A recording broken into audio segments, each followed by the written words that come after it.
जय हिंद मेरे सभी प्यारे विद्यार्थियों को। मैं मुकेश स्वागत करता हूं आपका आपके अपने YouTube चैनल विद्या लाइव पर। तो आज आपको एक बहुत बड़ी खुशखबरी देने वाले हैं। एक गुड न्यूज़ है आपके लिए। उत्तर प्रदेश पुलिस के ऑफिशियल वेबसाइट पर एक नोटिफिकेशन आया है यूपीएसआई से रिलेटेड। जो नई वैकेंसी यूपीएसआई की आने वाली है 2020 में, उससे से रिलेटेड एक ऑफिशियल नोटिस आया है। तो बहुत सारे बच्चों का डाउट था ये नोटिस क्या है, किस लिए है, बच्चों का कमेंट आया, तो हमने सोचा आज इस विषय पर चर्चा कर लेते हैं और हम उपस्थित हैं आपके बीच अपने सहयोगी अजय सर के साथ इसी नोटिफिकेशन पर चर्चा करने के लिए। तो ये जो नोटिफिकेशन है, ये नोटिफिकेशन प्यारे बच्चों ये एजेंसियों के लिए आया है। जो एजेंसियां पेपर कराती हैं उन एजेंसियों के लिए नोटिफिकेशन है। तो अजय सर, आप बच्चों का ये डाउट क्लियर करें कि एजेंसियों का क्या रोल रहता है, एजेंसियां ही पेपर कराती हैं? जी सर, जैसा कि आज का नोटिफिकेशन आपने देखा भी है और बच्चे भी देखे हैं। आज का नोटिफिकेशन एजेंसियों को पेपर कराने के संबंध में है। पूरा भर्ती की जितनी भी प्रक्रियाएं होती हैं सब एजेंसियां ही करवाती हैं। भर्ती बोर्ड अपना टेंडर निकाल देती है। एजेंसियां ढेर सारी एजेंसियां हैं, वो अपना अपना टेंडर भरती हैं। जो एजेंसी भर्ती बोर्ड के अनुकूल व्यवस्थाएं करने के लिए या संसाधन उनके पास उपलब्ध रहता है भर्ती बोर्ड के अनुकूल, उन्हीं एजेंसियों को ये टेंडर दे दिया जाता है। तो इसका मतलब ये है कि भर्ती बोर्ड स्वयं पेपर नहीं कराता है? भर्ती बोर्ड स्वयं पेपर नहीं कराता, भर्ती बोर्ड एजेंसियों के माध्यम से पेपर करवाता है। अच्छा, तो भर्ती बोर्ड ये विज्ञापन, इसका मतलब ये विज्ञापन उन्हीं एजेंसियों के लिए निकाला गया है कि जो इच्छुक एजेंसियां हों, जो इंटरेस्टेड हों पेपर कराने के लिए, वो एजेंसियां अपना अपना फॉर्म अप्लाई करके भर्ती बोर्ड तक पहुंचा दें। इसमें यही है कि एजेंसियां अपना एप्लीकेशन यानी कि टेंडर भर के भर्ती बोर्ड में जमा कर दें। भर्ती बोर्ड पे फैसला लेगा कि हमारे अनुरूप कौन सी एजेंसी है जिसके माध्यम से हम पेपर करवाएं या भर्ती करवाएं। पूरी प्रक्रिया करवाना है एजेंसी को। भर्ती बोर्ड का सिर्फ काम है टेंडर निकाल के एजेंसी को दे देना। तो सर, बच्चों का ये डाउट रहता है कि एजेंसियों का क्या रोल रहता है भर्ती में? आपके एजेंसियों का जब टेंडर आप जिस एजेंसी को मिल जाएगा उसका सबसे बड़ा रोल, सबसे पहला काम जो रहता है एप्लीकेशन रिसीविंग का। अब बहुत लोग एप्लीकेशन रिसीविंग से कंफ्यूज हो जाएंगे। एप्लीकेशन रिसीविंग होता क्या है? जब भर्ती निकलेगी यानी कि जब आपका फॉर्म अप्लाई होने लगेगा, हम लोग जो फॉर्म अप्लाई करते हैं, फॉर्म अप्लाई करने के बाद लास्ट में जब हम सबमिट करते हैं फॉर्म को, लास्ट में सबमिट करते हैं तो भर्ती बोर्ड उसको रिसीव करता है। यानी कि जब हम करते हैं सबमिट तो भर्ती बोर्ड के पास ना जाके एजेंसियों के पास जाता है और एजेंसियां जो है उसको रिसीव करती हैं। इसके बाद एजेंसियों का अगला काम रहता है एडमिट कार्ड जारी करना। एडमिट कार्ड, बच्चों के एडमिट कार्ड एजेंसी जारी करेगी। फिर अलॉटमेंट करना कॉलेज का, यानी कि सेंटर का पेपर कहाँ होना है उसका अलॉटमेंट भी आपका एजेंसी ही करेगी। इसके बाद क्वेश्चन पेपर सेट करना, क्वेश्चन पेपर जो है कई सारे शिफ्ट में पेपर होते हैं। 10 दिन में आपका देखेंगे तो लगभग 10 से 12 दिन तक पेपर होता रहता है, एक दिन में 3 शिफ्ट में। तो कई सारे सेट पेपर के बनाने पड़ते हैं। तो ये भी काम जो है एजेंसी की रहती है। फिर बाद में मेरिट बनाना, यानी उससे पहले जो आपका आंसर सीट देना, आंसर की देना। जैसे पेपर होता जाएगा 1-2 दिन के बाद आपको आंसर की मिलता रहता है। पिछली वैकेंसी में आपने देखा होगा, बच्चे भी देखे होंगे। आंसर की जारी करना, फिर मेरिट जारी करना, इसके बाद DV PhD करवाना। पूरी प्रक्रिया एजेंसी ही करेगी। पूरी प्रक्रिया कंप्लीट करके इसके बाद पूरा लेखा जोखा तैयार करके भर्ती बोर्ड को दे देगी। भर्ती बोर्ड लास्ट में सिर्फ आप थाने से जो वेरिफिकेशन जिले में होता है, जो ज्वाइनिंग के टाइम जो बच्चे सिलेक्ट होते हैं उनका वेरिफिकेशन करवा के सीधा ज्वाइनिंग करवाती है भर्ती बोर्ड। भर्ती बोर्ड का उसमें कोई काम नहीं रहता। भर्ती बोर्ड एजेंसी को हायर कर लेती है अपने अनुकूल जो रहता है, बाकी पूरी प्रक्रिया एजेंसी ही करवाती है। अच्छा, जैसे अब तक जो आपकी जानकारी लिए बता दें प्यारे बच्चों, जो TCS नाम की एक कंपनी है, जो पिछली बार यूपीएसआई की वैकेंसी उसी के हाथ में थी और पिछली बार पुलिस की वैकेंसी भी TCS ने ही पूरा करवाया था। और एक बात और आपको बता दें, हाँ, तो बच्चे सबसे ज़्यादा वेट कर रहे हैं कि ये कब तक ये चरण कब तक पूरा होगा एजेंसी वाला, और कब तक बच्चे फॉर्म अप्लाई कर पाएंगे। ये बच्चे कब तक फॉर्म अप्लाई कर पाएंगे, सबसे बड़ा सवाल तो यही है। काफ़ी दिन से वेट कर रहे हैं बच्चे। जी, जैसा कि आज के नोटिफिकेशन में हमने देखा, आपने भी देखा होगा, बच्चे भी देखे होंगे कई सारे, उसमें साफ साफ शब्दों में भर्ती बोर्ड ने कहा है 17 अगस्त 2020 तक, यानी कि 17/8/2020 तक एजेंसियां, जो इच्छुक एजेंसियां हैं, वो अपना टेंडर अप्लाई कर दें भर्ती बोर्ड में।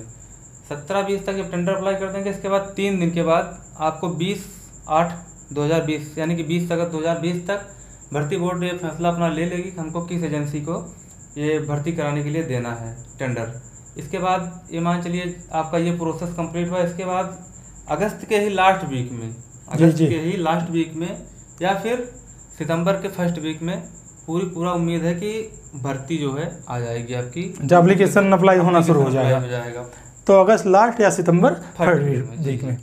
तो बच्चों का बहुत सारा डाउट रहता है, टोटल पोस्ट कितनी है, 2020 नई वैकेंसी की, या एलिजिबिलिटी क्या है, आयु से लेकर अन्य डाउट आज पूरी चर्चा करते हैं इस विषय पर, आपको कंप्लीट जानकारी देते हैं। तो प्यारे बच्चों, सबसे पहले आपको बताना चाहेंगे हम टोटल पोस्ट जो वैकेंसी है यूपीएसआई 2020 नई वैकेंसी, टोटल पोस्ट इसका 6130, ये टोटल वैकेंसी है। नंबर ऑफ वैकेंसी है 6130 पोस्ट है, जिसमें 3 तरह के पद हैं। पुलिस में तो कई पुलिस के कई ब्रांच होते हैं, लेकिन यहाँ 3 ब्रांच की वैकेंसी आई है। सीपी मतलब civil police, CPSI civil police SI, और दूसरा पीसी है प्लाटून कमांडर जो पीएसी के एसआई होते हैं, पीएसी के एसआई को प्लाटून कमांडर कहा जाता है, और जो थाने पर सिविल पुलिस के एसआई होते हैं इन्हें सीपीएसआई कहा जाता है।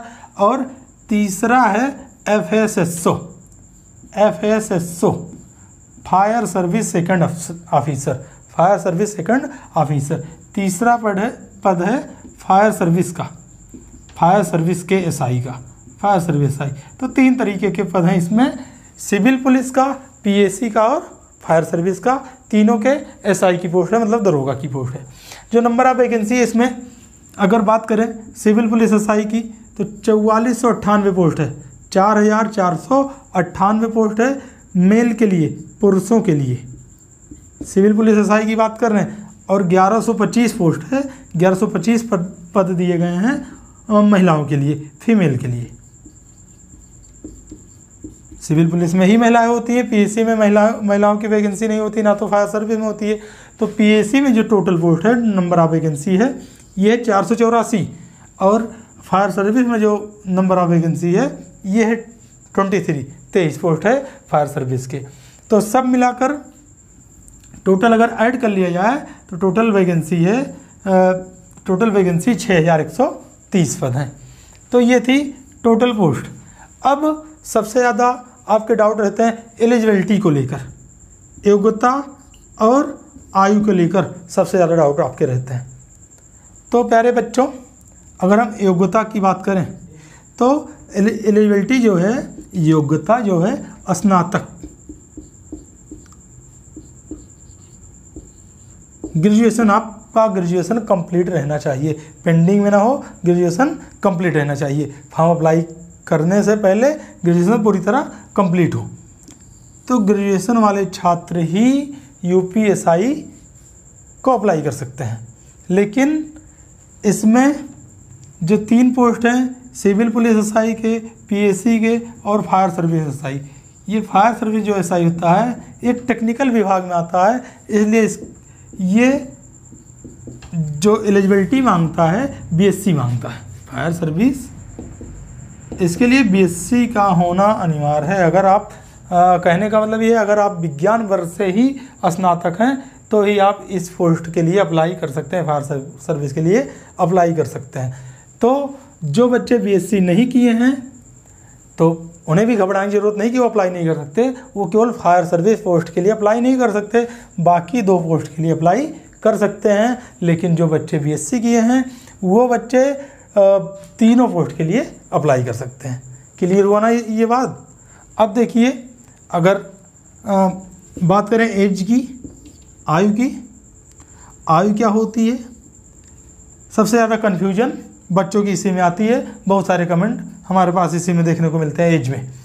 तो आयु जो होनी चाहिए 21 से 28 वर्ष, 21 से 28 वर्ष आयु आपकी होनी चाहिए, 21 से 28 वर्ष। और इसमें आयु में, एज में रिलैक्सेशन मिलता है, आयु में छूट मिलती है। जो लोग सर्टिफिकेट पेश करते हैं, सर्टिफिकेट लगा के दावा करते हैं तो आयु में छूट मिलती है। जो आयु में छूट मिलती है सबसे नोट करने वाली बात यही है, ध्यान से आपको समझना है। आय में छूट जो मिलती है ओबीसी को 5 वर्ष, एससी और एसटी को भी 5 वर्ष। ये चीज़ क्लियर कर लीजिएगा, ओबीसी, एससी, एसटी सबको जो छूट मिलती है वो 5 वर्ष की मिलती है। 5 साल की छूट सबको मिलती है, ओबीसी, एससी, एसटी को, जो कास्ट सर्टिफिकेट मानक के अनुरूप लगा देते हैं। तो आय में छूट 5 वर्ष की होती है। और अगर आप एक्स सर्विसमैन हैं, एक्स सर्विसमैन इनको आयु में 3 वर्ष की छूट दी जाती है। 3 वर्ष की छूट मिलती है। एक्स सर्विसमैन को कितने वर्ष की छूट मिलती है? 3 वर्ष की छूट मिलती है। लेकिन एक्स सर्विसमैन, सबसे ज़्यादा डाउट इनका ये क्लियर कर दें हम, इनकी आयु जो होती है, जो आप सेना में जितने दिन आप सर्विस किए हो, जितने दिन आर्मी का जॉब किए हो, आपके टोटल आयु में से, टोटल एज में से सर्विस की एज माइनस कर दी जाती है। आपके टोटल एज में से सर्विस के एज को माइनस कर दिया जाता है। उसके बाद जो एज है उसमें आपको 3 साल का रिलैक्सेशन मिलता है, 3 साल की छूट मिलती है। मतलब टोटल एज में से सर्विस एज घटा के आपको 3 साल की छूट दी जाती है। तो ये था आयु में छूट। इसका मतलब जो बच्चे सर्टिफिकेट पेश करते हैं वो 28/5 33 साल तक फॉर्म अप्लाई कर सकते हैं। अब ये तो थी आयु की बात, कि क्लियर हो गया होगा आप लोगों को। अब अगर हम बात करें सिलेबस की,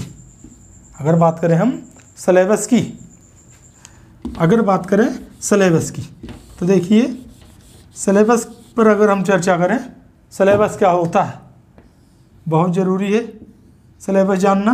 अगर आप सिलेबस जानेंगे तभी आप करेक्ट कर पाएंगे पेपर को। सिलेबस 4 सब्जेक्ट आते हैं, हर बार की तरह इस बार भी 4 सब्जेक्ट से ही क्वेश्चन पुटअप होंगे, 1 2 3 4, जिसमें पहला हिंदी,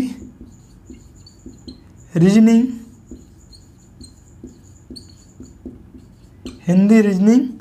जीके जीएस प्लस मूल विधि, जीके जीएस प्लस मूल विधि, और चौथा मैथ, गणित, मैथ। ये सिलेबस बस यही 4 चीज़ें थे, Hindi, reasoning, GK GS plus मूल विधि, मैथ। यहाँ से आपको 40-40 क्वेश्चन देखने को मिलते हैं। प्रत्येक में आपको 40-40 क्वेश्चन देखने को मिलते हैं। हिंदी के 40, रीजनिंग के 40, जीके जीएस के 40, जीके जीएस और मूल विधि मिलाकर, और मैथ के 40। तो कुल मिलाकर टोटल कितने क्वेश्चन होते हैं? 160 क्वेश्चन होते हैं। तो इसमें भी बच्चों का बहुत सा डाउट रहता है। सबसे ज़्यादा बच्चे ये जानना चाहते हैं जीके जीएस में सबसे ज़्यादा क्वेश्चन कहाँ से पुटअप होते हैं। तो आइए सर इस बात को क्लियर करें आप कि सबसे ज़्यादा क्वेश्चन जीके जीएस में सबसे ज़्यादा कहाँ से कवर किया जाता है क्वेश्चन?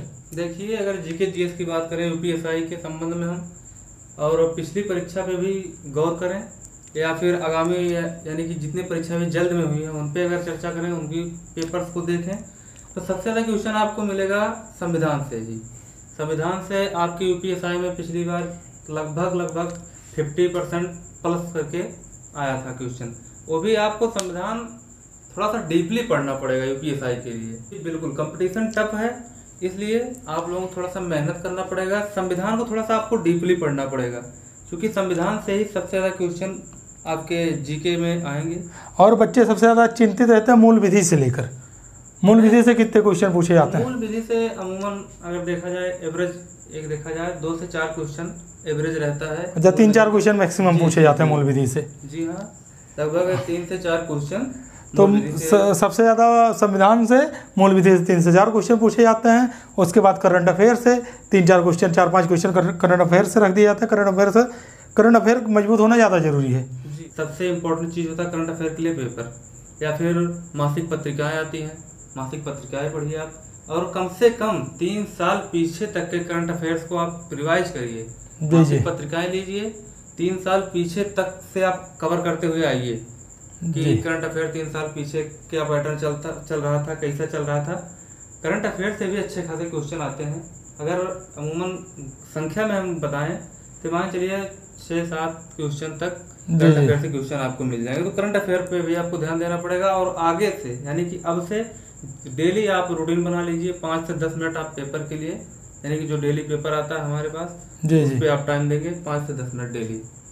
अच्छा, तो ये था जीके जीएस में, मतलब हिस्ट्री से आपको 1-2 क्वेश्चन ही देखने को मिलेंगे, जिसमें आप ज्योग्राफी से, हिस्ट्री, ज्योग्राफी और जनरल साइंस से, मतलब सब मिलाकर 2-4 क्वेश्चन ही देखने को मिलते हैं। टोटल 40 क्वेश्चन होता है। सबसे ज़्यादा तो संविधान से आ जाता है, मूल विधि 2-3 क्वेश्चन, करंट अफेयर 2-3 क्वेश्चन, और बाकी ये हिस्ट्री, ज्योग्राफी और जनरल साइंस ले लेता है। और इसके बाद अगर रीजनिंग की बात करें तो रीजनिंग में कैसे क्वेश्चन पूछे जाते हैं? रीजनिंग में इस समय जो पैटर्न है यूपीएसआई के लिए, वो आपका मान चलिए बैंकिंग लेवल का है। बैंकिंग लेवल का पैटर्न चल रहा है रीजनिंग में इस समय। पिछली परीक्षा में भी देखा गया था रीजनिंग बैंकिंग लेवल का था, जिसमें आपका कथन अवधारणाएं, कथन निष्कर्ष और आपका इनपुट आउटपुट, यहाँ से ज़्यादा क्वेश्चन रीजनिंग, थोड़ा सा अच्छे लेवल के क्वेश्चन रीजनिंग में आते हैं। पूर्व धारणा से, कथन निष्कर्ष से, इनपुट आउटपुट, मतलब थोड़ा सा डीपली तैयारी करनी पड़ेगी रीजनिंग की भी। एकदम से आपको थोड़ा सा इसको आप हल्के में नहीं ले सकते। रीजनिंग को आप रीजनिंग भी हल्के में मत लीजिए, इसको भी थोड़ा सा डीप पढ़िए और प्रैक्टिस तो लगातार करिए, क्योंकि रीजनिंग एक ऐसा सब्जेक्ट है जिसमें आप टाइम, चूँकि आपको टाइम भी बचाना है, 160 क्वेश्चन कवर करना, टाइम बचाना है, तो जिससे आपका प्रैक्टिस जितना अच्छा रहेगा उतनी तेजी से आप क्वेश्चन को कर पाएंगे, जिससे कि आसानी से पेपर में यानी कि सभी क्वेश्चन आप अटेंड कर लें। तो सर अगर बात करें हिंदी की, तो बच्चे ये जानने को इच्छुक होते हैं कि हिंदी में सबसे ज़्यादा क्वेश्चन कहाँ से पुटअप होते हैं? देखिए, हिंदी में हिंदी साहित्य से ही ज़्यादा क्वेश्चन आते हैं। अगर पिछली परीक्षाओं को भी देखा जाए, चूंकि परीक्षाएं जितनी भी होती हैं पिछली परीक्षाओं से कुछ ना कुछ तो उनका रिलेशन रहता है। जी, प्रीवियस ईयर से। जी बिल्कुल, प्रीवियस ईयर से जो भी कंपनी या फिर एजेंसी टेंडर लेगी, वो पिछले प्रीवियस ईयर के पेपर पे एक बार जरूर गौर करेगी। उसी हिसाब से लगभग पेपर बनाया जाता है।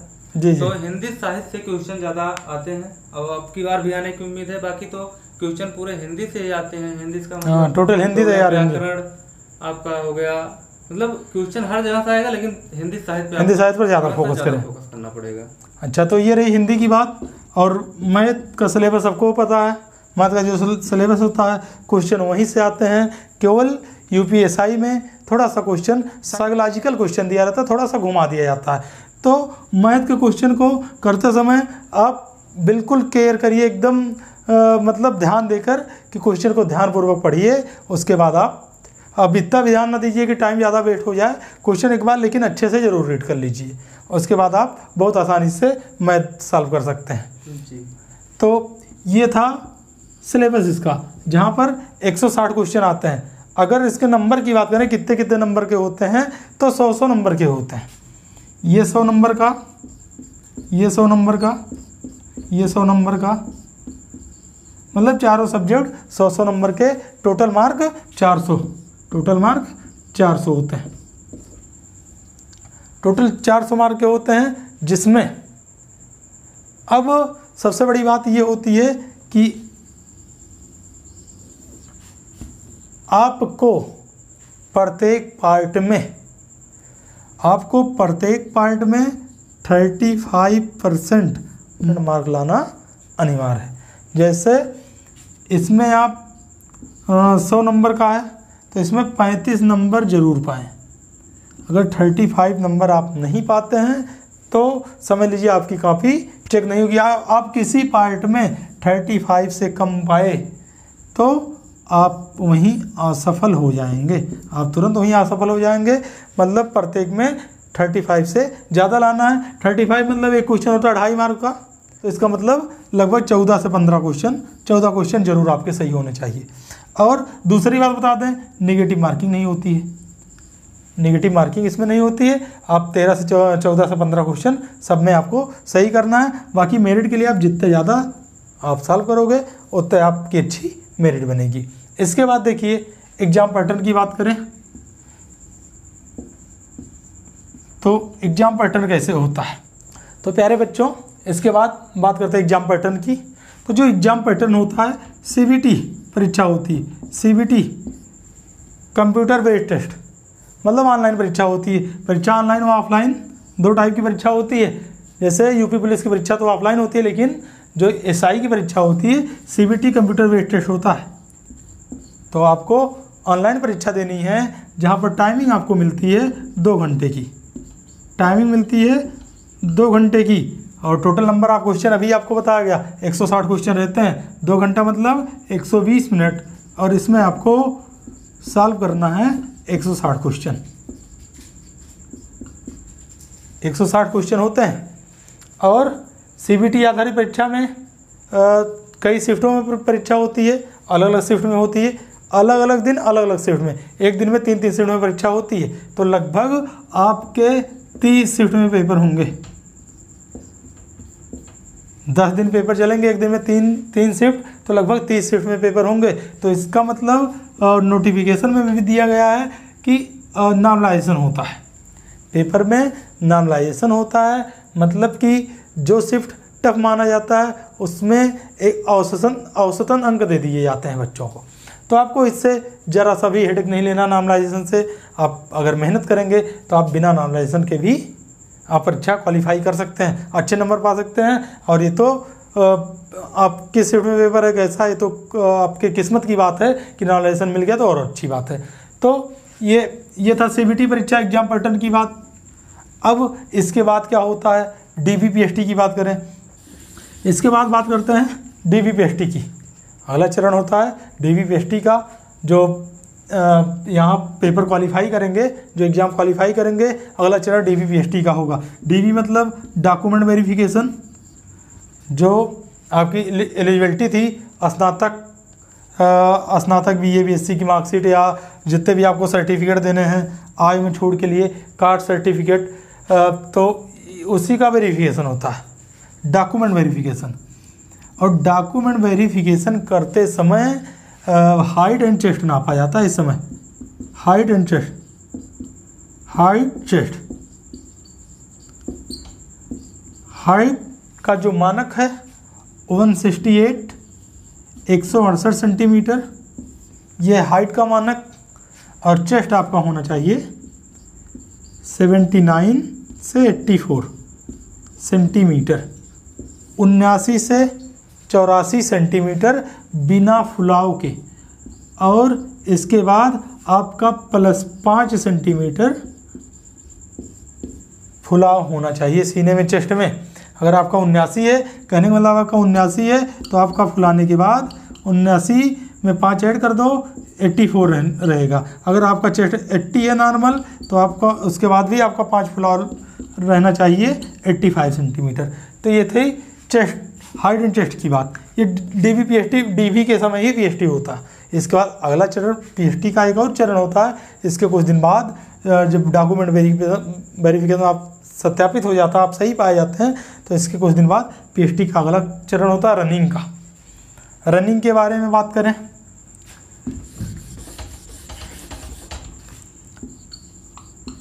अगला चरण रनिंग का है। रनिंग का जो मानक है 4.8 किलोमीटर, 4.8 किलोमीटर 28 मिनट में। 4.8 किलोमीटर 28 मिनट में आपको रनिंग करना है। इसमें कोई छूट नहीं दी जाती किसी को, सभी को 28 मिनट में 4.8 किलोमीटर की रनिंग कंप्लीट करना है।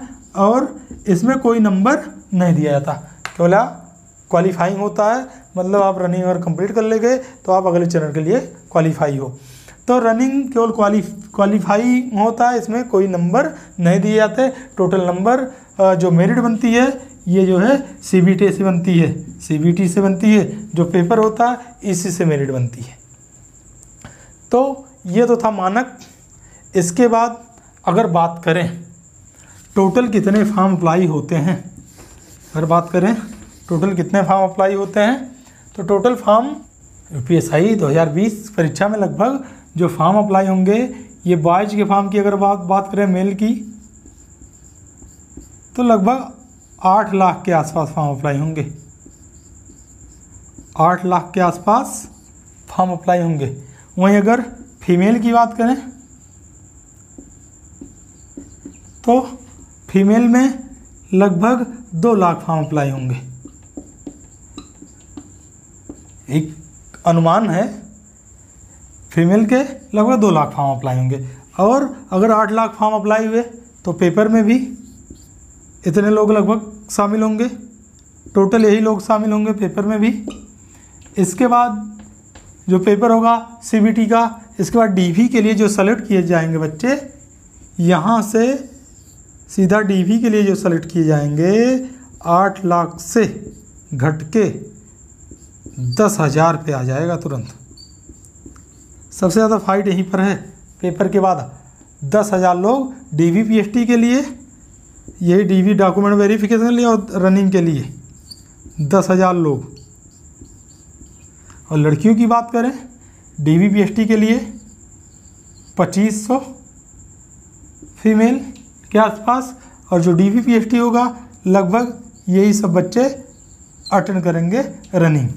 इसमें से कुछ बच्चे रनिंग में डिस्क्वालीफाई हो जाते हैं। इसके बाद टोटल वैकेंसी के हिसाब से फाइनल मेरिट बना दी जाती है। तो ये तो थी फुल डिटेल यूपीएसआई के बारे में। और आप जानते हैं कंपटीशन बहुत टफ होता चला जा रहा है, तो आपको पूरा मेहनत करना है। तो प्यारे बच्चों, ये था फुल डिटेल यूपीएसआई जो आपकी जिज्ञासा रहती है। फिर भी अगर आपके कोई डाउट रहते हैं उसको आप कमेंट करिएगा, उस पर भी हम वीडियो ज़रूर बनाएंगे। तो एक बात और बताना चाहेंगे आपको, वैकेंसी के हिसाब से यूपीएसआई का कंपटीशन बहुत टफ है। टफ का मतलब फॉर्म अधिक अप्लाई होते हैं और नंबर ऑफ वैकेंसी कम है। तो आपको क्वालिफाई करने के लिए अपना 100% देना होगा, आपको ईमानदारी से मेहनत करनी होगी। और अगर आप फुल ईमानदारी से जुटे हैं, मेहनत कर रहे हैं पढ़ाई में, तो आपको सफल होने से कोई रोक नहीं सकता, क्योंकि कहा भी गया कोशिश करने वालों की कभी हार नहीं होती। तो प्यारे बच्चों, जैसे ही यूपीएसआई से रिलेटेड और अपडेट आता है, फॉर्म अप्लाई होने का या कोई और अपडेट आता है, तो तुरंत आपको विद्या लाइव पर आपको सूचना वीडियो के माध्यम से दे दी जाएगी। तो ये सूचना प्राप्त करने के लिए वीडियो को लाइक करें, शेयर करें और चैनल को ज़रूर सब्सक्राइब करें। शेयर करके और बच्चों तक पहुंचाएं इसको, जिससे और बच्चे भी इसका लाभ ले सकें और जानकारी यहाँ से विद्या लाइव से अच्छी जानकारी प्राप्त कर सकें। तो प्यारे बच्चों, आज की वीडियो में बस इतना ही। आप पूरी ईमानदारी से मेहनत करते रहिए, आपकी मेहनत एक दिन जरूर रंग लाएगी। तो बेस्ट ऑफ लक, जय हिंद।